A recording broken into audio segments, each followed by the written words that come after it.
నమస్కారం అండి. చెప్పండి. ఎక్కడి నుంచి వచ్చారు? నమ్మవరం కోనసీమ జిల్లా నుంచి వచ్చామండి. మీ పేరేంటి? నా పేరు జాన్ అండి.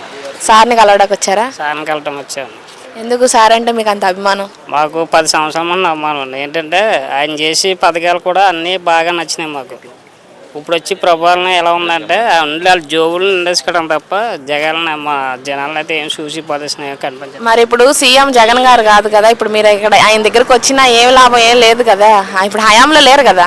ఆయన అలా ఉంటే చాలు మాకు. ఆయన ఎలా ఉంటే మాకు కొడుకు నిన్నట్టే. కూటమి ప్రభుత్వం వచ్చిన తర్వాత పరిపాలన ఎలా ఉంది, మీకు ఎలా జరుగుతుంది మీ నియోజకవర్గంలో? అసలు చెత్తలా ఉంది, ఏమీ లేదు అసలు ఏమీ లేదు. చాలా బేపచ్చిగా ఉంది. జనాల దగ్గర డబ్బు లేవు.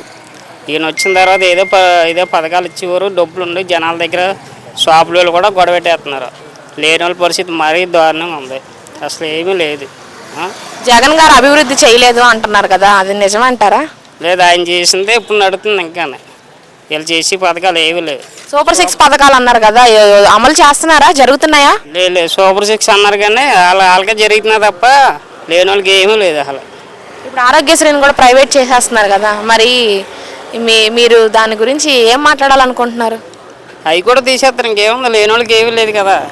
కరోనా టైంలో సీఎం మంచిగా జగన్ గారు అందరూ కాపాడారు, కానీ ఇప్పుడు వీళ్ళు అయితే మొత్తం చంపేసీలో ఉన్నారు జనాలు.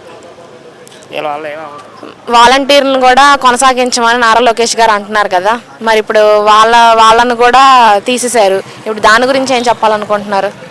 వాళ్ళ కోసం కూడా 10,000 ఇస్తామని చెప్పారు, వాళ్ళని కూడా తీసేసారు. అవి ఏమి అవ్వవు మేడం. ఇంకా ఇవి అవ్వవు, పదిస్తున్నాయి కనిపించట్లే. ఏం చెప్పాలనుకుంటున్నారు జగన్ గారి ప్రభుత్వం గురించి, చంద్రబాబు నాయుడు గారి ప్రభుత్వం గురించి? జగన్ గారి పరిపాలన బాగుంది. ఈ లోకేష్ తర్వాత నారా చంద్రబాబు నాయుడు పరిపాలన అయితే ఏం బాగోలేదు, నచ్చలేదు అసలు.